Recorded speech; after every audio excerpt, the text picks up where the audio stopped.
Okay, so yan, may nag-comment dito. Ang ganda sana kaso kung may kailangan palitan pag tumuli na pyesa. So yun, pagkatagalan naman siguro malalaman naman natin yung compatibility ng mismong motor na yan, kung ano ba talaga yung mga pyesa na po pwede mag-fit dito.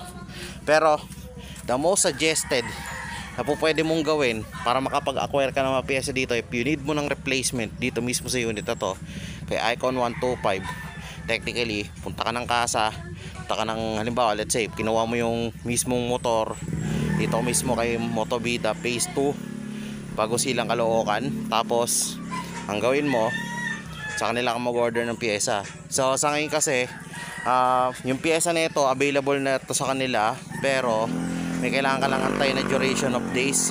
Let's say pinaka minimum 2 to 3 days yon, tapos pwede mo na makuha yung replacement dun sa pyesa na kailangan mo. So ayan, I hope nasagot ko tong comment na to.